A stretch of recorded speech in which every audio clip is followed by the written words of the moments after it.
Hello everybody, welcome back to another video. Today we're looking at a piece of darkroom equipment. We're looking at enlargers. Somebody very kindly in the comments asked for some advice about enlargers, and they're setting up a darkroom in the shed, a bit like Roger really from Shoot Film Like a Boss. My initial thoughts are with a shed is to make sure that you've got a stable floor and a surface on which to put your enlarger on. An enlarger, for those that don't know, is basically a vertical projector, but because your exposure times with paper can be in the seconds, we're not talking fractions of a second like with film. We're talking about maybe 10, 20, 30 seconds. I think even Roger was doing some exposures that were sort of 10, 15 minutes. So you do need a very, very stable floor and a very stable surface to put the machines on, because otherwise you're going to end up with a lot of blurriness. Even the slightest vibration is going to cause problems. So that's my first tip. Oh, pardon me, I've got a cold. So I've dragged out two enlargers here. This first one that you're looking at, this is on its maximum height. This is a Krokus, and I think this is a 66 SL. And at the moment it has a black and white head on it, and it's at the maximum, it's at the highest that it will go. And that's way bigger than the baseboard. If I can pan this down without the phone falling out of the holder, you'll see the baseboard and the timer. And there's some filters there as well. So this is the baseboard. It's a big heavy chunk of wood. They normally are. They need to be heavy. The second sort of question you really need to be asking yourself is, what format films do I want to enlarge? Is it going to be 35mm, 120, 6x6, 6x7, 6x9, 6x17 I suppose, but you probably do that contact really. Most enlargers that you come across will either be for 120 film or 35mm, and that will cover the vast majority of it. I'm not going to be covering 5x4 and 8x10 enlargers because they are really massive and they need to be bolted to the wall, and they're really better left in professional dark rooms, and you need quite a bit of dedication, and they're expensive. You know, the De Beer enlargers are not cheap if you look on the dreaded eBay for them.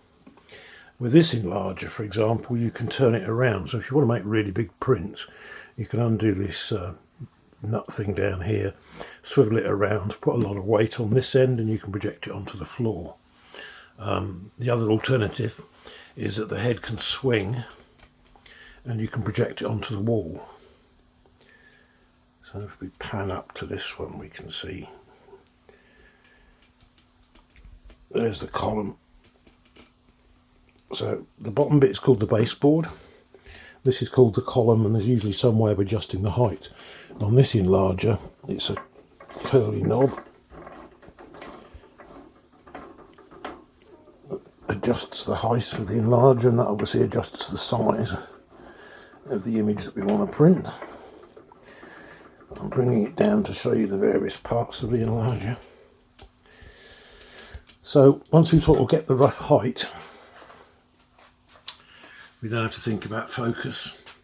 The lens in this enlarger sits in here, and there's a knob on this side, as you can see, that adjusts the bellows for the focusing. So this is how you would focus. So you have to focus, possibly move the enlarger again, just to get it to the right size. But then if you're going to crop the image, this is where you sort of figure out your cropping. This part up here is a negative carrier. This one's damaged, unfortunately. Still works, but you can see it's been dropped on the side. But this is a negative carrier. This is a glassless negative carrier. There's no glass in it, and this is a universal one. So you can fit these different size plates in there. This is set for 35mm, and this goes up to 6x6. And the negative goes in there, sandwiched in between there, projects down through onto the baseboard and the paper. If I carry on bringing this down, we can look at the illumination in this one. This is set up for black and white. It does have a filter drawer, This is where you can put in your, it does actually have one in there. It has a filter. This is a 1.5 grade filter for the multi-grade papers. That's why I have a filter kit there, because with this one he uses them here.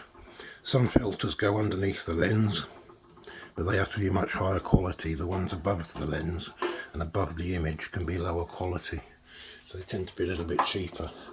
The under lens kit from Ilford the new is about £70 I think now. So if I unscrew, I don't know whether you can see what I'm unscrewing there, but there's these two screws on either side, and then these have to come all the way out on this one, don't they? I take those screws out and the light part lifts off, and there you can see our filter drawer, and inside of there we have an incandescent bulb you can see behind there. Getting hold of enlarger bulbs is quite difficult, but it's getting easier and easier now as darkrooms are becoming more popular. Right, here you can see some lenses. Now this is a condenser enlarger, and this uses these lenses to give you even illumination through the negative. You see the negative is just underneath the lens, and this part is very heavy, very beautiful piece of glass, and the job of this, whoops, before I drop it, is to make the illumination even.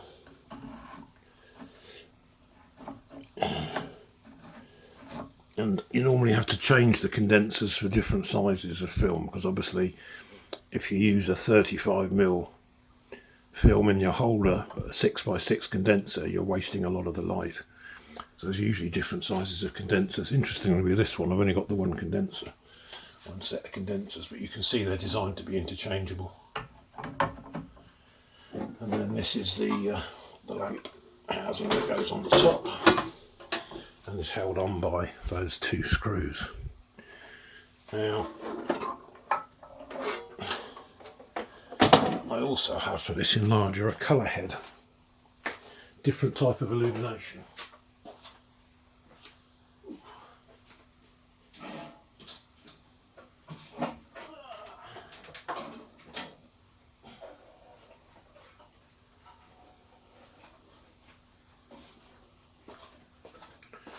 So these are made in Poland, so this is a Krokus enlarger, and I've got a feeling with this you have to take this out, and then this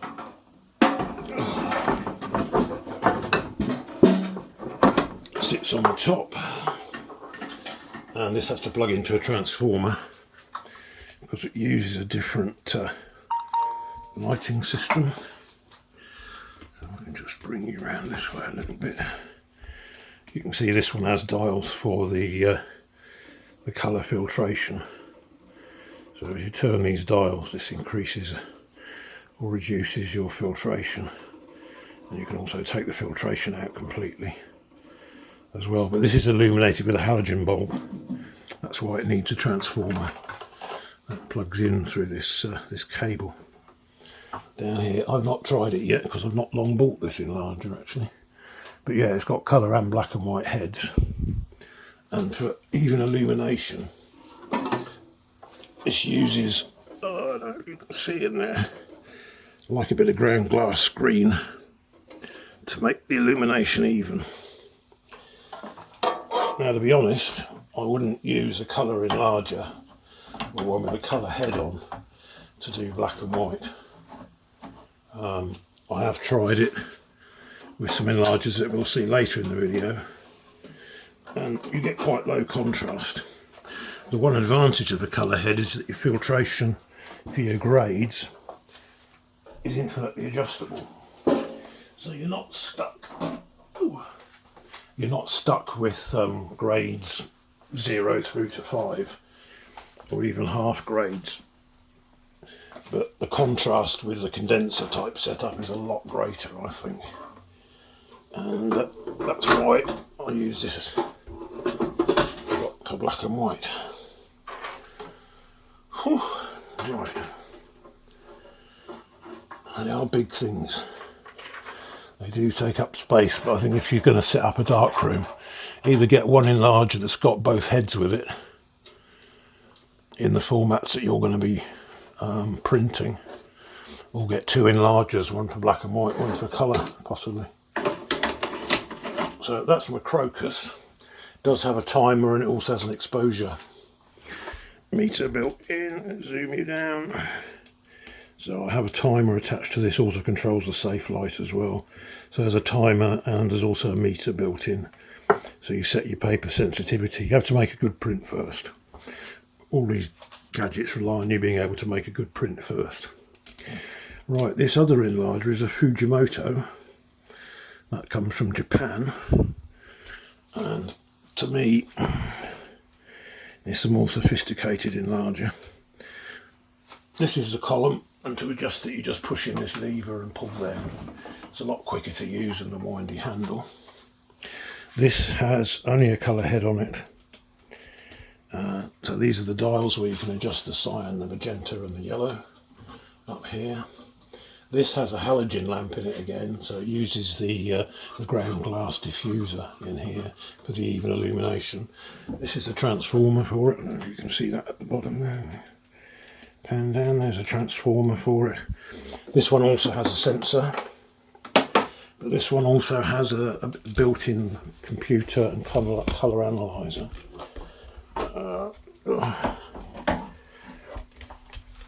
This kitchen's too small.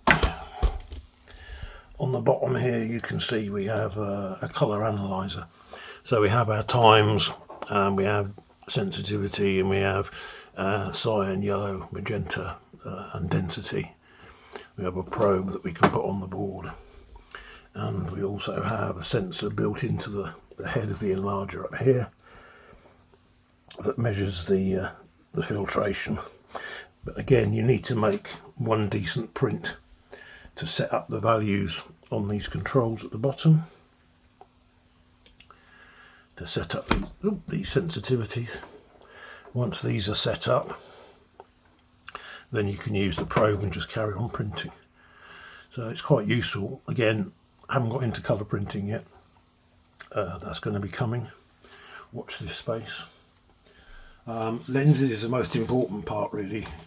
You want the best enlarger lenses you can get. Doesn't matter if you've got a £2,000 lens on your camera. If you've got a £20 lens on your enlarger, it's not going to be as sharp as it could be. Personally, I recommend either Nikkors, the enlarging Nikkors, or the Minoltas. They make some very good enlarger lenses, and also the German ones. I think these are Schneiders or Kratschnaus or whatever they are.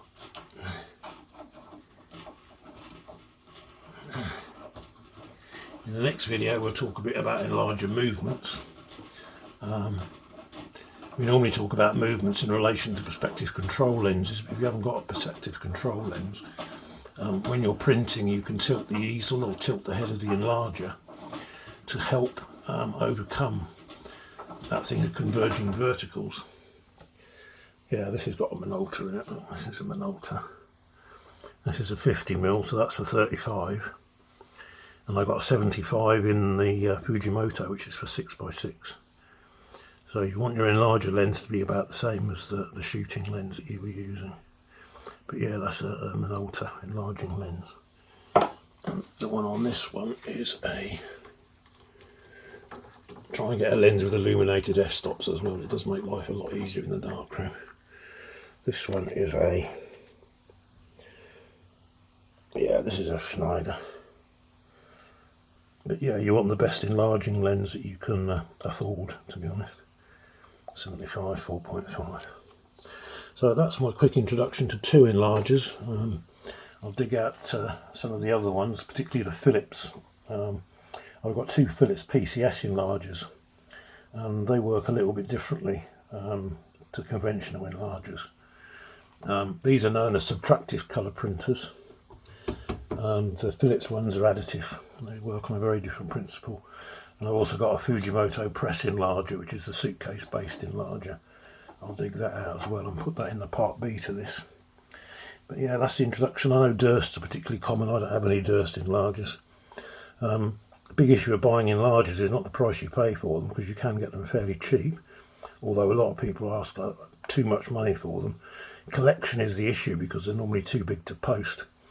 So be careful you don't end up bidding on an enlarger in Scotland if you live in the south, or vice versa, and ending up with an expensive courier or having to travel to pick it up.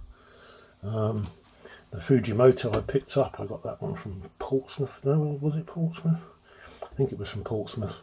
The Krokus was a charity one that did actually get shipped in the box, so that was quite handy. But yeah, check on the shipping when you bid on an enlarger. Don't pay too much for them. And like I say, Condenser Enlarger for black and white, diffusion kind of enlarger for colour. And there is a cold cathode, but I haven't got any cold cathode enlargers.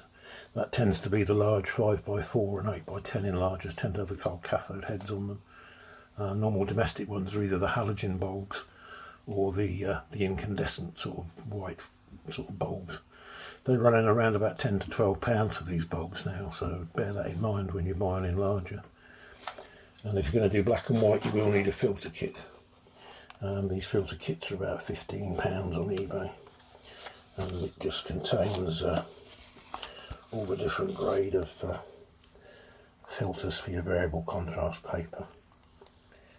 Paper used to come in set grades, and that's one way of doing it, but it's a lot cheaper to use multi-grade papers and filters, because paper's quite expensive now. Black and white paper colour paper is actually cheaper. The Crystal Fuji Archive paper is cheaper than even the Kentmere black and white paper. Right, that's the end of part one. Thank you very much for watching. I hope you liked. Questions, comments, queries, what's your favourite enlarger, and do you use an enlarger? I don't know whether this video is going to be watched by that many people, but yeah, this is the end of part one. Comment, share, subscribe, like, all that usual stuff, and I look forward to seeing you in part two.